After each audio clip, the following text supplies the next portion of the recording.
Food is fuel for your body, your mind, and definitely your sport. But let's face it, nutrition is confusing, and the expectations on girls and women to be thin and have a six-pack are exhausting. If you've ever been frustrated with your body, confused about nutrition, obsessed with eating healthy, or guilty when you don't, underate, overate, or overtrained, and overwhelmed with all the pressure, then this podcast is for you. Nutrition can be easy. You can take control of it, but it might start with letting go of control by asking for help and making a change. I'm Lindsay Elizabeth Cortez, sports dietitian and owner of Rise Up Nutrition, where I empower female athletes to overcome nutrition concerns and perform at their highest level, to stop being confused by all the mixed or harmful messages, and finally have confidence in your body as a fierce, fit, and fueled female athlete. Today's episode is sponsored by Inside Tracker and supported by Orgain and Practice Better. Stay tuned to hear more about these amazing companies that I'm partnered with. But for now, let's get to the conversation. Hello, fans and listeners. Lindsay Cortez here, again, your host, and I'm with a guest today, a rock climber, Kyra Condie. Kyra is a 26-year-old professional climber based out of Salt Lake City, Utah. Kyra was one of 4 athletes from the U.S. to compete in sport climbing's debut at the Tokyo 2020 Olympics. She's motivated by goals in both national and international competitions, as well as outdoor climbing. She's known for her regimented training routine, listening to reggaeton music, and loving coffee. Kyra, thank you so much for being willing to have a conversation with me today. Yeah, thanks for having me. I'm super excited. Absolutely. So I figure since it's in your bio and I am a dietitian, this is a nutrition podcast, let's dive into your love of coffee first. Totally. I'm also a coffee lover. When did you start your love of coffee? Let's see. It started probably back in, I want to say 2016. I was hanging out with people who really loved coffee. And so they showed me the true art of it versus just Starbucks blend, And then I actually didn't have anything to make coffee in my own house until the pandemic because I had a friend stay at my house and he was like, it is unacceptable that you do not have anything to make coffee. How are you living? And so then he bought a French press. And then he's from Peru, which, they're known for their coffee. And me letting him use my car and my house while he was in town was like, you can have this French press as a gift. And I was like, oh no, this is a slippery slope. And now I have an espresso machine and an AeroPress and a French press and a Chemex and all of the coffee things. So you have it all. Yeah. It was. I think I've also I grew up in a house that had a coffee machine and that's a very normal thing. So I've come across in life a few people that don't do coffee. And I'm kind of similar to your friend of how do you not have a coffee machine in your house? And it is crazy. Well, I'm thinking it's crazy. I hope my listeners don't get offended, but some people who drink coffee but go out to get coffee every day, it's this is something you can super easily make in your own home. So that's what I was doing. I would love to go to coffee shops and do homework at coffee shops and stuff. I just was way better at focusing in a different environment. And so that was my treat of going out and doing homework and things like that, was getting coffee. And so I was trying to use it to stave my addiction, but it didn't work. Yeah. Well, I definitely understand that. The coffee shop vibe is a special one. It's it's fun, it's trendy, and you can definitely focus. Even when I first started, because I work from home, Kyra, and when I first started working from home, I had every Monday I was going to the coffee shop just to get out of the house and focus and have that different environment. And of course, it's always nice to get your own a fancy flavored thing or something, or just something different. Yeah, things that you can't make at home for sure. Yeah. Yeah.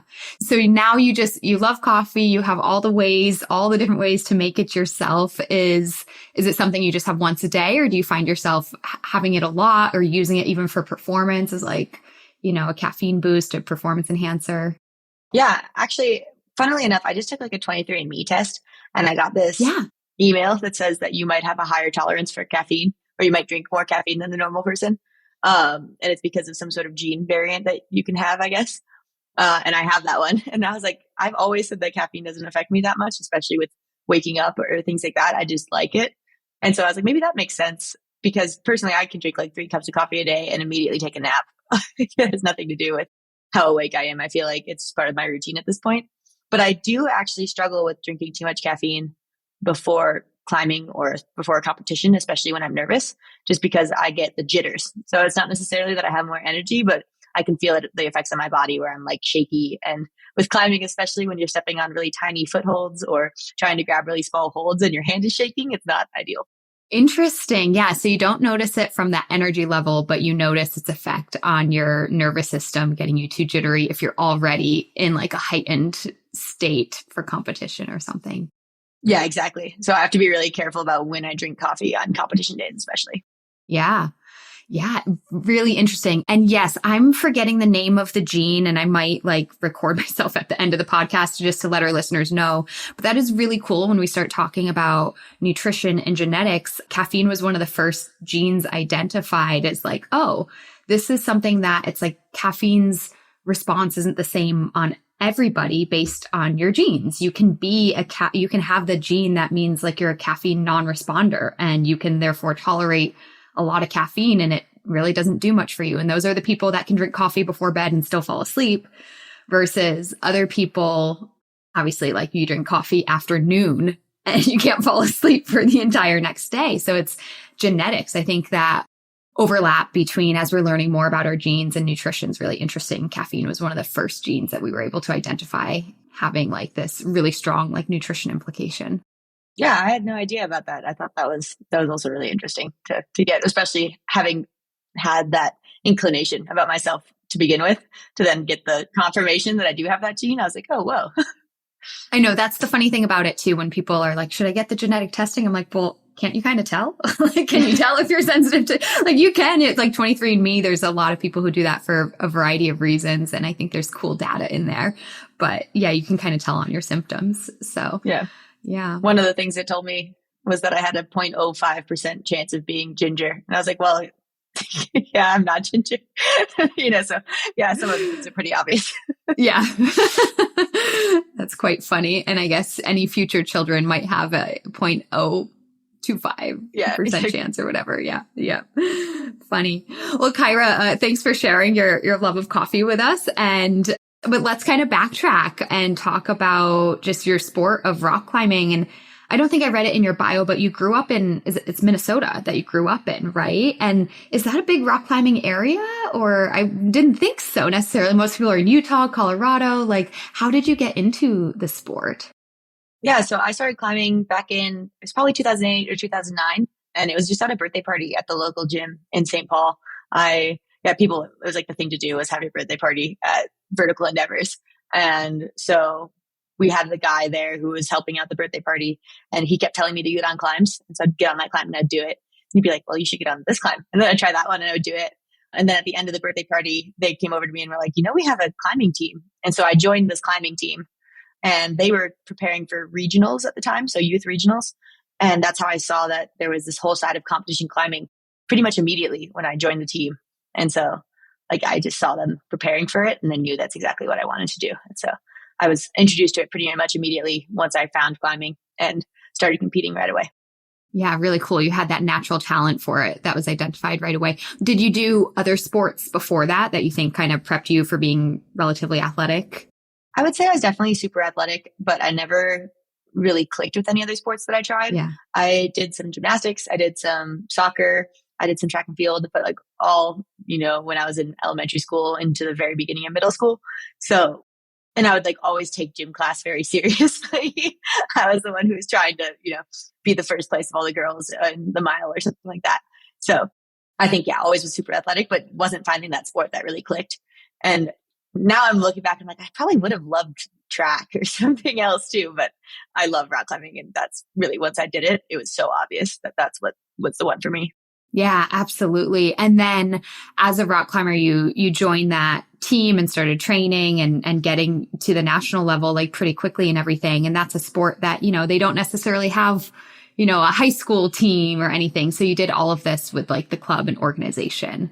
Yeah. And because of that, it was kind of not cool to be climbing in some ways because none of my school friends did it. I had to go to practice at 6 p.m. instead of right after school. So then I'd miss out hanging out with friends. And so in middle school, that was definitely kind of stressful because I felt like I wasn't doing the cool thing. And so that's actually when I got my back surgery. So I had scoliosis that I got diagnosed with in 2010.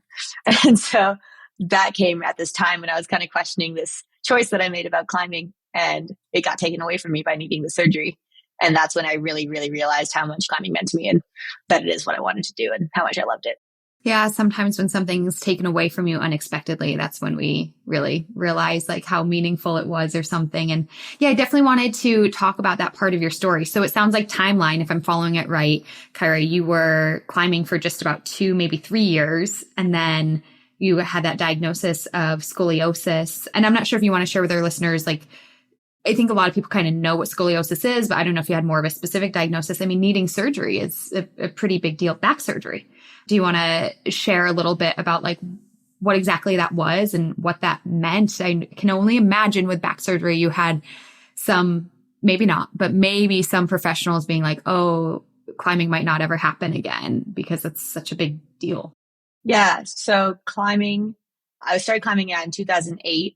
I got diagnosed probably very end of 2009 with scoliosis. So probably about 2 years.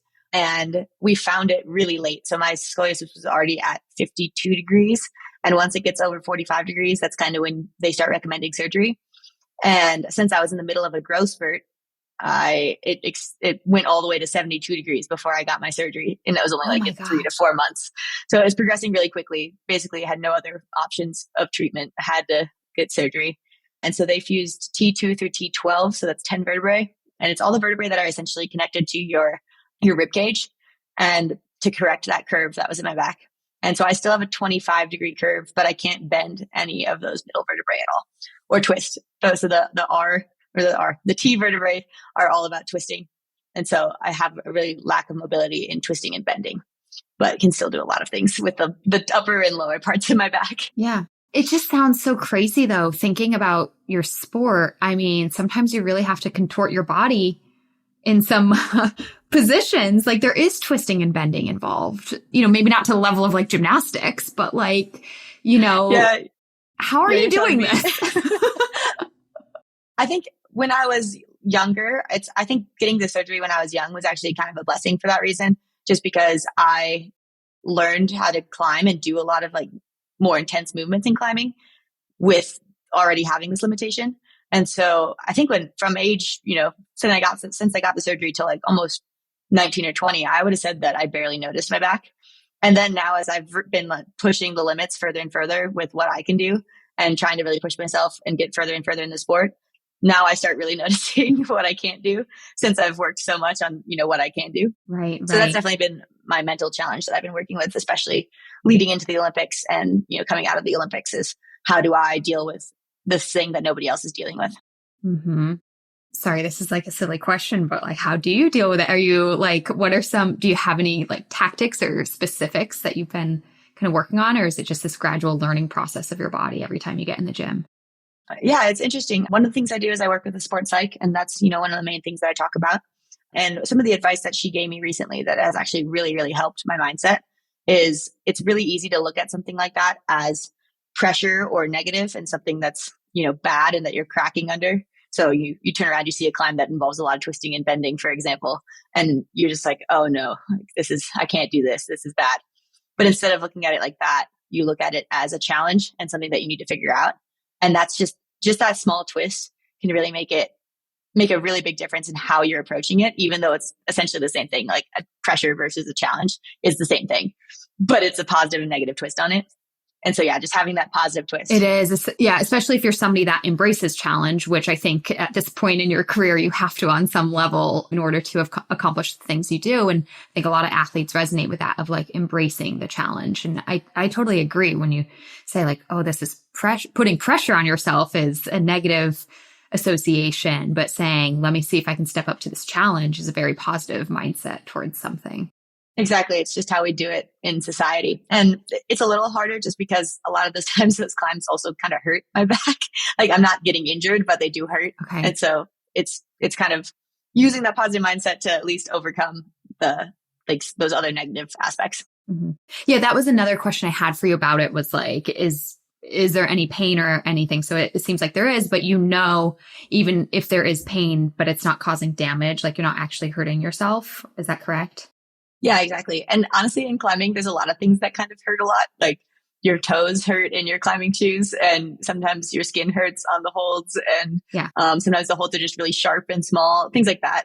And so you kind of get used to ignoring that type of pain that's like not harmful. And so I think I just kind of have to do the same thing with and figure out that difference between what's bad pain and what's fine, I guess.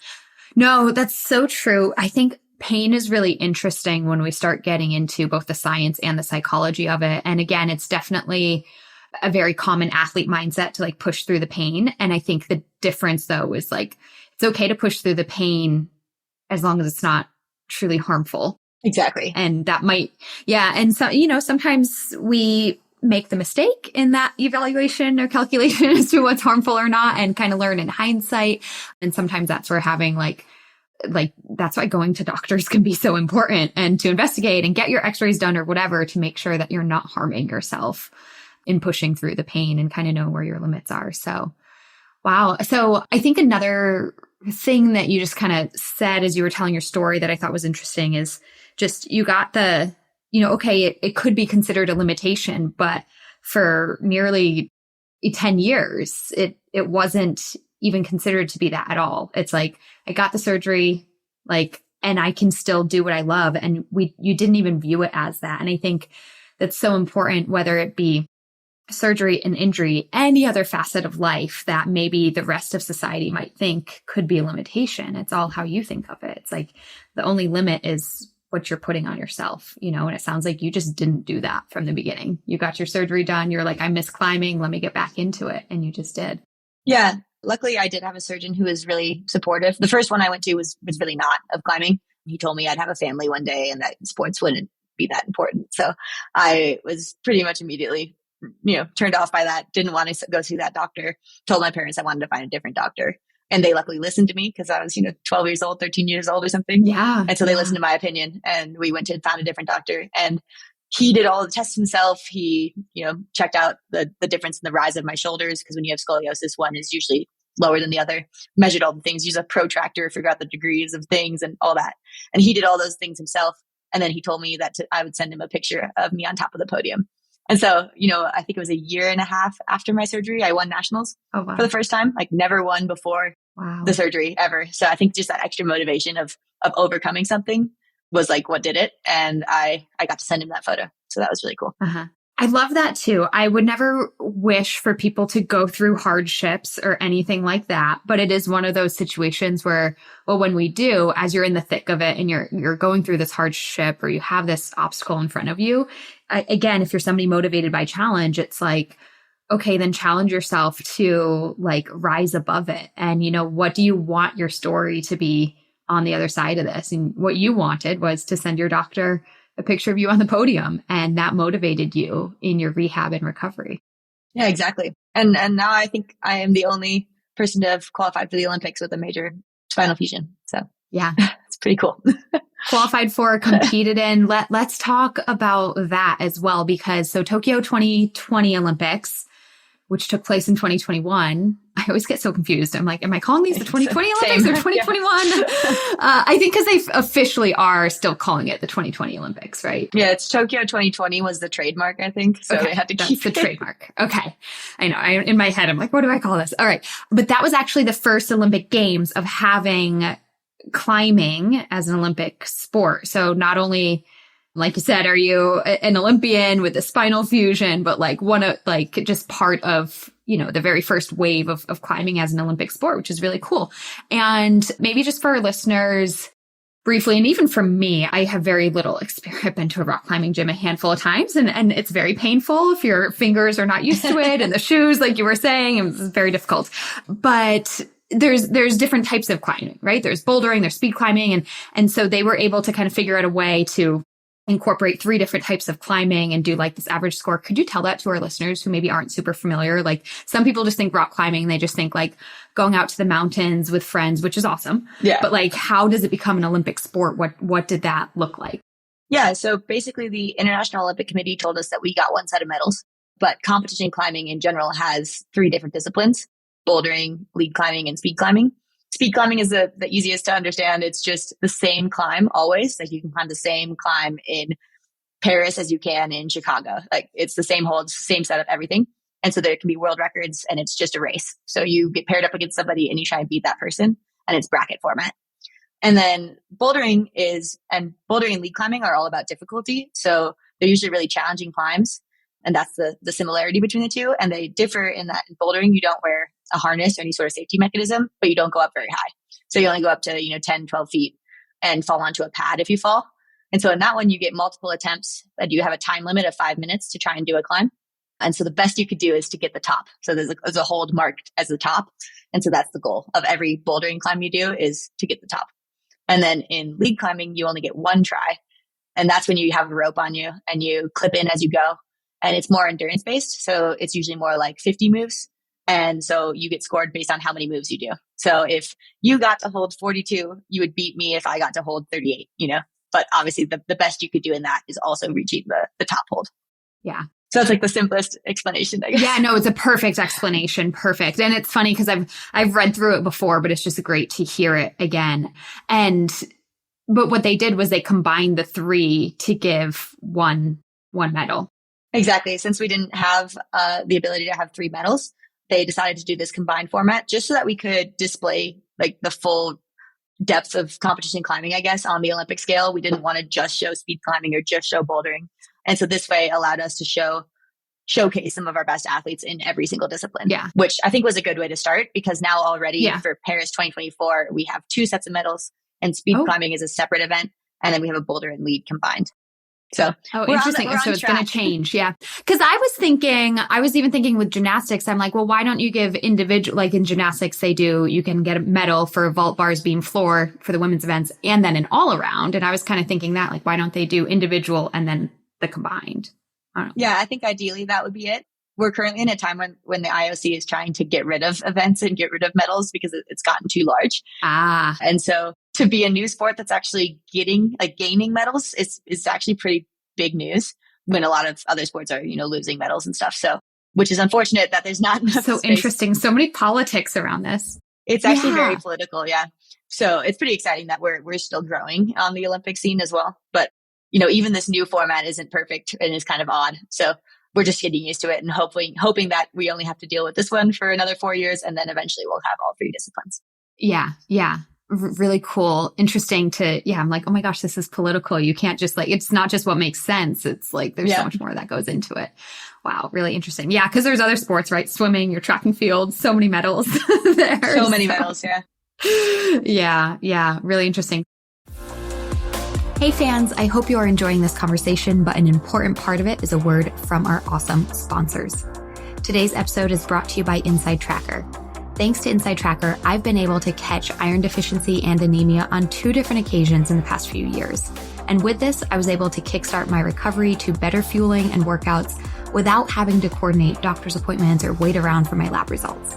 With Inside Tracker, I'm able to get my blood drawn whenever I want to and see everything that I want to. Personally, I get the Ultimate Plan a couple times a year to check up on my blood biomarkers and nutritional status. And thanks to Inside Tracker, I'm able to implement the science-based nutrition and lifestyle recommendations immediately after results come in with their user-friendly online platform and personalized action plan. This is why I've been able to reverse iron deficiency so quickly, because my health is in my own hands when I'm using Inside Tracker. Created by leading scientists in aging, genetics, and biometrics, Inside Tracker analyzes your blood, DNA, and fitness tracking data to identify where you're optimized and where you're not. You'll get a daily action plan with personalized guidance on the right exercise, nutrition, and supplementation for your body. And when you connect Inside Tracker with your Fitbit or Garmin, you'll also unlock real-time recovery pro tips after you complete your workout. It's like having your own personal trainer and nutritionist in your pocket. For a limited time, you can get 20% off the entire Inside Tracker store by heading to insidetracker.com/riseup. There's a lot more that it can show you and that you can do with it besides just your iron. That's just my personal experiences. So again, head to insidetracker.com/riseup. That's RISEUP for 20% off. Back to the show. I think another thing I wanted to ask you about is, of course, your personal journey with nutrition as a climber. And so I think we'll just start with at what point, if ever, I shouldn't assume, but at what point, if ever, did you make any connection between nutrition and performance? I feel like I started becoming very aware of that when I started becoming more of an elite athlete. So even on the youth level, like I remember being at pre-nationals camps and everyone would have their like pre-nationals diet. And I remember being like, okay, this seems like a little toxic, whatever this is happening. Really? Like you're deciding that you can't eat any sugar or something. And so I think I was definitely really aware of kind of the dangerous side of paying too much attention up to it. But I had parents who cooked a lot and, we made a lot of food at home. And so I think I was very aware of eating healthy, but not, restricting myself and things like that at a pretty young age. I'm not in the climbing world like you are, but I've had clients and seen plenty of stuff online that there is a lot of restrictive eating in the sport of rock climbing. So did you pick up on that? And just like you said, because your parents like had a good eating environment, like it just didn't suck you in at all? Yeah, I think I did have I was pretty aware of it as a kid, just because I think the climbing community now is a lot more aware of it in general.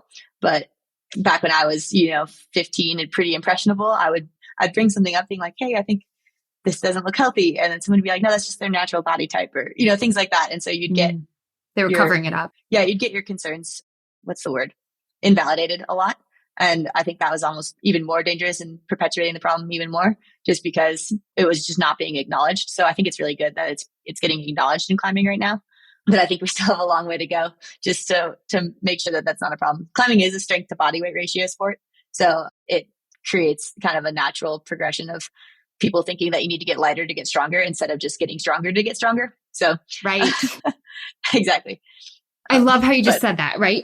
We're not trying to deny the fact that there is a weight to strength ratio. And that's the case in a handful of sports for sure. And this is what's so amazing about the human body too, is that there's different sports that different body types might even, excel more at. Being tall as a basketball player is helpful, having maybe some bigger hands to grip a softball is helpful, right? So there's different body types and strengths and shapes and weights that might correlate. Okay. But like you just said, if it's a weight to strength ratio, you can just get stronger to get stronger. And also at the end of the day, it's not everything, right? That's not the only thing that dictates performance. There's a thousand other things that you could expand upon, but your skill, exactly. Your practice, your dedication, flexibility, blah, blah, blah. So yeah. So I guess and I don't know if I'm just hitting on this too much, but how do you think you were resilient to it? Because I have heard you say before that that's not something you've struggled with, which is great. And I just want to highlight for our listeners that this is not something you ever struggled with, and you are the elite of the elite. You went to the Olympics. And I really want to say this because there are athletes that are at a higher level that then say oh, but it's not healthy, or let's not do that. And it's no, you made it to the top with never really going down that road. Am I correct in saying that? Yeah. And that's actually something that, I felt weird talking about for a long time since I didn't struggle with it. But I realized that there probably are a lot of, young girls and boys and out there who were kind of in the same position as me, who were noticing it and maybe not having their concerns, validated. And so I feel like validating that side of it is also really important, acknowledging that it is a problem. And I think that's something that I wish I had when I was a kid, and having somebody in my position would have really meant a lot, not just people who have, gone through it and talked about the problems that they had, but also the people who haven't gone through it and saying that they got to where they are by not doing that. I think is really important, because a lot of times if you're only seeing the news of, I've recovered and this is, I was really strong, but now I'm happier and stuff like that, can be damaging in its own right, just because it makes it look like you have to do that to achieve those things. And so I want to make sure that it's noticeable that you don't have to do that as well to achieve greatness, I guess, in your sport. So. Yes. Yeah. No, I agree, 110%. Because I think those stories of recovery are great. And also the stories of being happier and healthier are great. But a lot of us want to be the best. And so exactly. How do we be the best? Well, you are walking living proof that you be the best by taking care of your body and getting stronger and excelling at your sport. And you do not have to go down the path of weird nutrition habits or disordered eating in order to do so. Yeah. And I think, a big part of that is, I haven't had any major injuries, probably because of, correct nutrition and getting enough protein and getting enough calories and things like that. And so that's something that I definitely don't take lightly and try to make sure I'm always getting enough of those things. Even if I'm, maybe trying to cut like a couple pounds for a competition or something, always making sure you gain it back and, do it in a healthy way over a long period of time instead of, by restricting yourself. So. And actually, this is a great conversation to have because I certainly on this podcast and in my practice, I'm never really promoting weight loss because I'm trying to work against the I don't know, just hundreds of thousands of messages that are always talking about weight loss, right? But like you mentioned, maybe there's a situation where it actually could help you going into a competition to be 2, 3, 5 pounds at your competition weight or something like that. And so how do you do that? You mentioned over a long period of time, nothing drastic. Do you have any specific tips of things in a healthy way that you do focus on? And then kind of post-competition, how you handle post-competition as well? Yeah, at least for me, all that really means is not eating a handful of chocolate chips when I go by the fridge or something. Yeah. So I don't actually try to restrict anything that I'm eating, but I try to not unnecessarily snack, I guess is the main thing. Maybe being more mindful is really exactly. It. And then, if I'm in, pre-competition season, obviously I'm increasing training and stuff. And so making sure I'm drinking protein shakes and getting those macronutrients. And then, cutting out, those kind of unnecessary, handfuls of chocolate chips and stuff like that, but still indulging in dessert or whatever I want when I, see fit. It's just those extra things that when I'm eating, when I'm not hungry, essentially is what I cut out. And that's usually how I cut out a tiny amount of weight that is inconsequential essentially, but makes you feel ready for competition and good. Inconsequential to health, but that I'm ready for competition. And this is really, I love this, Kyra, because it's kind of sharing how in normal day-to-day, normal training, sounds like you have really food freedom of oh, well, this sounds good. Maybe I'm not hungry, but I have the freedom to eat something just for taste or because I want it. Or maybe I'm a little hungry and a Snickers bar sounds good, so I'm going to choose it. And then when we're kind of dialing things in, it's just being more intentional of wait, I'm not actually physically hungry right now. I don't need to do that. Or I am physically hungry. So what's going to be an intentional snack that's fueling my body?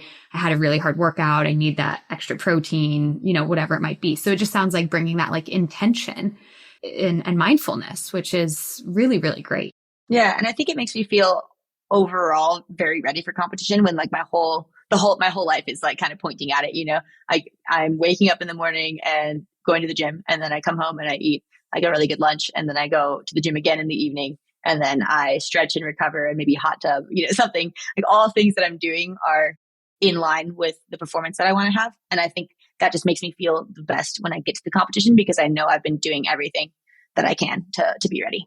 Yeah, that's really good. That was another line in your bio too, is, you're known for loving your coffee, reggaeton music, and then also your regimented training routine. And so part of that too is hitting your fueling points in there. Mm-hmm.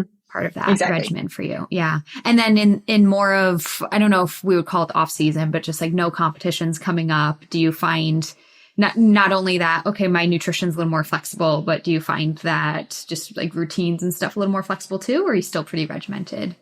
I'm definitely a little bit more flexible just in what I guess, I don't follow that exact routine every day or something, but I still just love training in general. I think I was talking to someone recently about what my motivations are and whether it's in winning or whether it's in, beating the wall, because in climbing, it's kind of you against the wall. It's not you're wrestling somebody where it's you against them, or whether it's what it is that motivates you. And for me, I realized I really just love the feeling of trying hard and then doing a move, so even if it's not getting to the top of the climb, or if it's not successfully sending something is the term in climbing, I just love the feeling of doing a really hard move. And even if I failed on it 5 times in a row and then doing it the 6th time, that's the feeling that I love in climbing and that I crave. And so that's why I train. And so I love that. And I do that regardless of whether there's a competition coming up or not.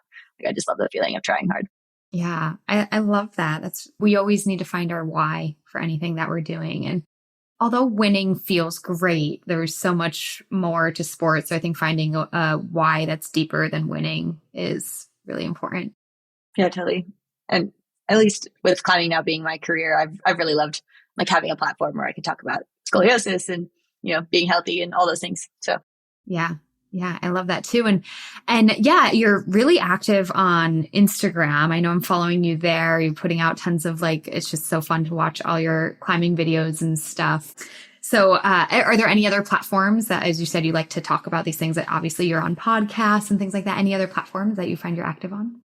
I've actually just started a TikTok. I had a TikTok with my roommate for a long time too, that we still have, but we're just no longer roommates.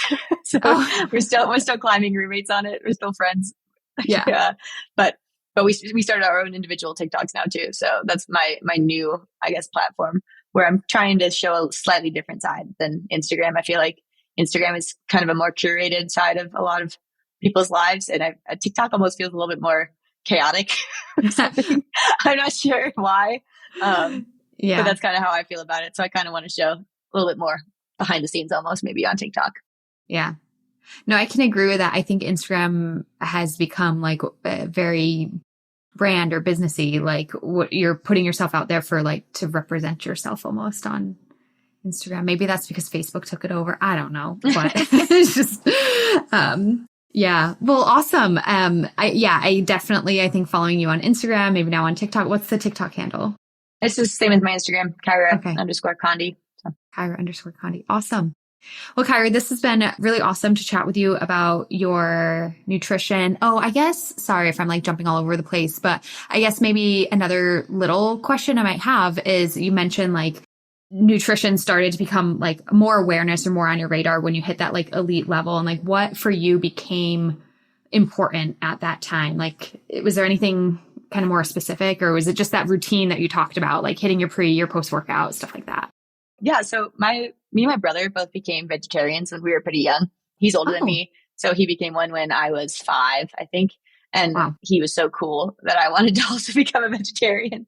And my mom wouldn't let me until I was about 7. I kept asking like all the time if I could be one. And she was like, you can't become a vegetarian until you like eggs. Like you gotta like eggs.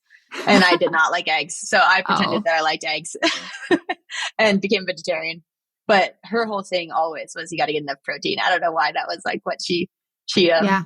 was stuck on when we were little kids. And so I feel like that's when I first became aware of like making sure I got enough protein. And then when I became an athlete, that was obviously an even higher thing. And then I've always been vegetarian. So making sure that I am eating complete proteins and getting enough of that has always been, I think, the main thing that I focused on. And that's definitely the origin of that is my mom would make us these protein shakes with those Ensure shakes. Yes. But they were like literally ice cream milkshakes. Yes. And that she was telling us were great protein shakes. Now, so me and my brother would like beg for these protein shakes that were totally just milkshakes. Yeah. Well, it did have some protein in there. It got your calories up. Yeah. Exactly. Yeah. So, yeah. I mean, I was a tiny, like little twiggy kid. So now I'm like fairly buff. So I think I need a lot of protein, but that's definitely something that I still struggle with. I think just because it's hard to get enough on a vegetarian diet unless you're being really intentional. And so I notice sometimes if I'm like feeling tired, I'm like, okay, I need to make sure I eat more protein, like extra protein tonight and tomorrow morning so that I feel better for tomorrow's session. And then I also sometimes supplement creatine because that's also hard to get with a vegetarian diet. Yeah. Yeah. Thank you for sharing that. I think it's really, I honestly think it was really wise of your mom. And I don't know if other people will disagree with me, but wise of her to kind of hold you back because yes, you can get enough protein on a vegetarian diet. However, you do have to be intentional about it. And so at a young age, it's like, how many smart decisions about nutrition can a 7-year-old make really? And even so, if a 7-year-old can make them, I would even kind of question that. Like, wait, 7-year-olds are supposed to be focusing on other things, not putting so much thought into, and that's a lot to learn. Like, it's just too much to learn about at that age. So I kind of want to give props to your mom for kind of like saying like eggs. Of course, there's other things, but eggs were the thing that she was like, that at least has protein if you can at least eat that. And it sounds like you still did like dairy too, maybe. Yeah. So that's really good too. Yeah. So that's awesome. And so your parents weren't vegetarian. Is that correct? Or are they now? Or they're still not actually. Still not. Yeah. I have this effect on the people around me though, where I accidentally make them vegetarian. Like my boyfriend can attest to that. Yeah. Yeah. Well, it does happen. I'm not vegetarian, but when I lived in grad school with my roommate and best friend, she was vegetarian. And so it just kind of happened where for those 2 years, I still wasn't, and I didn't call myself that, but like I ate like 90% vegetarian because we like bought food together and we cooked together. We made lunches and dinners together and stuff like, so it just kind of happened. And yeah. And I think too, like, again, it takes just learning nutrition. You can absolutely get enough protein in, but like you just have to really understand food a little bit more to make sure you're getting in, especially as an athlete where your recovery is huge. Oh, and the creatine piece, I want to hit on that too. That's awesome. When I was I in grad school or undergrad, I think I did this whole like literature review on creatine, and it was really interesting to hear that actually vegetarians, when you supplement with creatine, you can actually, this is crazy, and this is outdated research. It's from more than 10 years ago when I was in school, but you can actually then have higher creatine levels if you supplement with creatine than a meat eater can. Really? Yeah. That makes sense. Even if you saturate the levels. You super saturate it. Yeah. Even if a meat eater is eating creatine, or creatine supplements, they're not as responsive to it because they've already got creatine in their system. Versus a vegetarian, you're like super responsive to the supplement. You actually super saturate and can get higher levels, which is, I don't want that to be the sole reason somebody turns vegetarian, but in certain sports, especially yours, where strength and muscle building is so important, and that's what creatine is really helpful for, it's actually a really interesting, like, performance enhancing concept. I'll just say concept. Yeah. It was interesting. I was talking to, I think I was in some sort of class in college that they talked about creatine and how it works. And they're like, yeah, but people supplement it, but it's not very useful because all it does is help with the first 6 seconds of power. And I was like, that's exactly what I need. I need like 6 seconds of power. So that's exactly, I was like, I'm definitely going to keep supplementing creatine. Yes. I actually need to start doing that again. I've been a little lax on my supplements recently, but yeah. Sometimes just taking supplements, it's that routine again, right? You have to build it into your routine. I myself, I'll be really good about a supplement regimen for like 3 months, and then I just somehow randomly forget. And I have to do weird things where like I move them around the house. Like sometimes I have to take my supplements where it's like next to my toothbrush, so I remember. And sometimes I have to put it in the pantry near the breakfast foods, and I have to like put it in a place where my eyesight doesn't like forget it. Ignore it. Yeah, totally. Yeah. And then, like I said, it'll be working for like 3 months, and then I start ignoring it, and I have to like figure out like what's the thing. So yeah, there's certain sports, rock climbing, weightlifting, sprinting, where creatine is a very effective and well-studied supplement. Like it's safe, it's well-studied, it's very effective at what it's trying to do, which is to give you energy for, really like 2 to 6 seconds. And then therefore, if you have that extra source of energy, the reason people think it can help you with building or growing muscle and getting stronger is because it can help you in that immediate performance. Then over a training period, it's like, well, if I have more energy, maybe I can do one extra set, one extra rep, push a little harder. And that's where you can get stronger or faster or build more muscle because you're able, with that extra energy, able to do a little bit more. Right? Yeah, totally. So. Yeah, I use it. I like it when I'm doing like strength building phases, because if it does help with that, like first seconds of power, like then I'm able to do a harder move, and then I get the like neuromuscular benefits of doing that harder move, obviously, than if I were to not be able to do it. So that's kind of my theory, at least. Yeah. No, so. It's a theory, but it's definitely backed by the research out there. So. For sure. And like I said, creatine is one of those supplements that's been studied for, 30 years now. So we've got a lot of good versus some of these newer supplements on the market today that even I'm like, I don't even know what you're talking about. I'm the dietitian here. And like, there's just so many things. But creatine and also caffeine that we talked about in the very beginning are two well-known, in the proper dose, in the right setting, safe and effective for performance. So yeah, for some reason, people think that creatine is banned. It's definitely not. It's, very well studied, as you said, and is not a banned substance. But I've had people mention that before, and I'm like, no, it's not. Like, we actually get tested by USADA on the USA climbing team. So we have people randomly show up at our house to watch us go to the bathroom. Wow. Yes. This is kind of crazy. Right. Creatine is not banned. It's not a banned substance, even for professional athletes or NCAA athletes. I know that like in the NCAA, schools cannot give creatine to their athletes, but it's still not a banned ingredient. I think sometimes probably the reason creatine gets a bad reputation too is just because of its association to other muscle building products that maybe are banned or dangerous. And like if there's a product that has multiple ingredients in it and creatine is there, but also so is something else, that's kind of where then it's banned. Yeah. But if you're getting pure like creatine monohydrate and it's from a brand that's certified safe for sport, then good to go. Yeah. Yeah. I get everything. I try to get everything that's NSF certified. So the safe for sport certified. And yeah, for I guess those who don't know, it means that it's third party tested to make sure it doesn't have any of the contaminations of other things. Because there's like athletes who have been banned for 4 years based on a multivitamin they were taking that cross contaminated with something else that the company was making. And that just sounds like an absolute nightmare. So I know. Absolutely. And it's scary too, right? Which is why you just got to know as an athlete, and thank you for bringing this up and talking about it. It's just like, be aware of what you're putting in your body and do the extra research, ask the professional. And if you're unsure or if there's a question, like don't, because it's really sad when you hear those stories of people who get banned. Like I say sad because you don't know, like, did they do it intentionally or did they not know? And some of them I really think didn't know. Yeah. There's definitely a lot of stories like that they tell you at the USOPC. So the US Olympic and Paralympic Committee, of that happening to athletes. So they tell you to be really careful. Mm-hmm, mm-hmm. Awesome.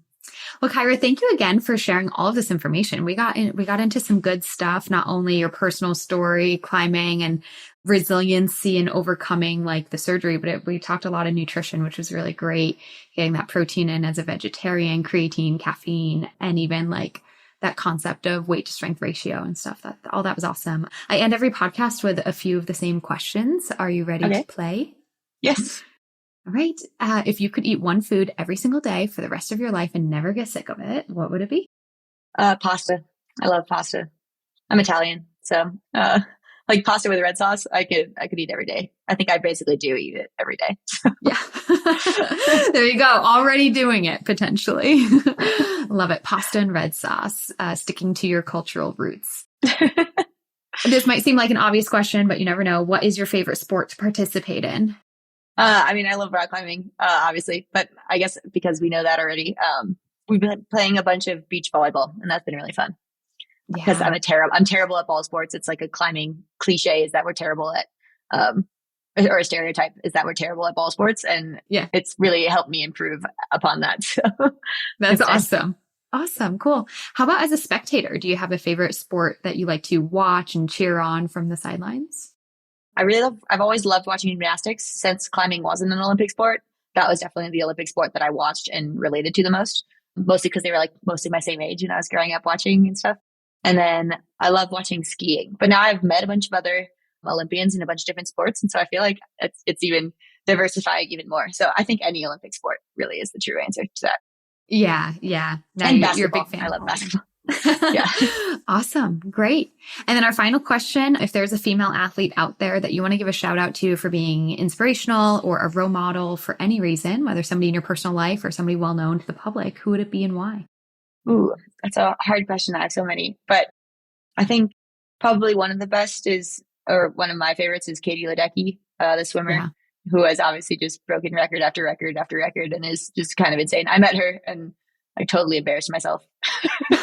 Just told her how amazing she was. But I got a photo with her. So like I love that. I think she's really amazing. And then I love Simone Biles as well. Just again, I love watching people push the limits of their sports. And, I think also, speak about important things within the world as well. So yeah. Yeah, both Simone Biles and Katie Ledecky definitely have pushed and, broken limits in so many ways in their sports. And I love when Olympians like fangirl or fanboy other Olympians because it's like you're an Olympian too, but it's just, people are inspiring, right? You're inspired by other people too. So totally. Yeah. Alison Felix and Serena Williams as well. I'm so many. Yeah, we can keep going. I know it's a hard question. I love the Serena documentary on HBO that goes through her pregnancy and stuff too. That was really cool. Yeah. I haven't watched it yet because I don't have HBO, but I did hear about it. So I might have to do like a 1 month subscription or something. Yeah, I watched it on the plane. So. Yeah. Awesome. Well, Kyra, thank you again for joining. This was an awesome conversation. I think you were just really helpful and inspiring for other people to listen to, inspiring for other rock climbers, but just female athletes in general, and your nutrition journey and pushing yourself and not being limited, not, letting certain things define you. So I love that. Thank you so much. Yeah. Thanks for having me. Really, really enjoyed it myself too. Hey, listeners, I was really interested in my conversation with Kyra about the caffeine bit in the gene, and I just had to remind myself. So I did a quick search online, and I just wanted to share with you real quick the information I found. There is a gene CYP1A2 that codes for the enzyme, which is responsible for the metabolism of caffeine in the liver. So how well you metabolize caffeine in the liver is based on this gene. There is another gene as far as like how caffeine, your sleepiness or wakefulness affects you. And that depends on adenosine A2A receptors in the brain, which are modulated by this AHR gene. So there's kind of two things going on, how your body reacts to like being awake or not, or your sleepiness of caffeine, and also how well you metabolize it. There's sort of two genes going on there, the AHR gene and the CYP1A2. Again, I think as our conversation shared, most likely you already know your personal symptoms to caffeine, but when you do genetic testing, it's kind of cool to see those results. Okay, that was all I just wanted to share with you, what I was a little unsure about during my live conversation, and follow up with that information. Fans, thank you so much for listening. But before you go, I don't want you to miss out on things that I know you need. First, if you need help overcoming nutrition concerns, perhaps something we talked about in this episode, look no further. You have your female athlete specialist in sports dietetics right here. So head to my website, www.riseupnutritionrun.com, and book a free call with me to learn more about how I may be able to help you. My flagship program, the Female Athlete System of Transformation, aka the Fast Track, helps female athletes overcome disordered eating and perform at their highest level. The life-changing transformations that we help clients with don't just happen by listening to podcasts. It happens by taking action with people who are guiding you to your goals, aka me. So call me, head to the website, www.riseupnutritionrun.com, and book it in. Take action, overcome your nutrition struggles as fast as possible. I am here to help. Second, don't forget about our amazing sponsors, Inside Tracker, insidetracker.com/riseup for 20% off.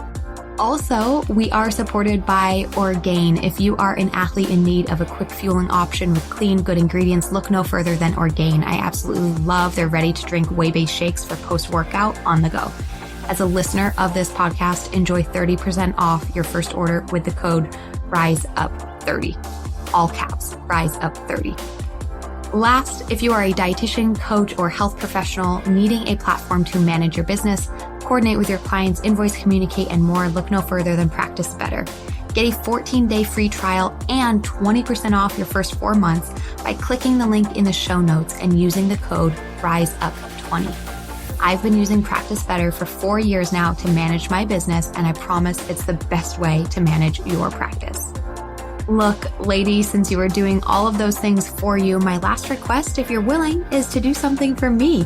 Please head over to our ratings and reviews, leave a 5-star rating, leave a positive review if you like this podcast, and please tell a friend about this amazing podcast or an episode that you think they need so that you and others around you can be fierce, fit, and fueled. Until next time, fuel fiercely.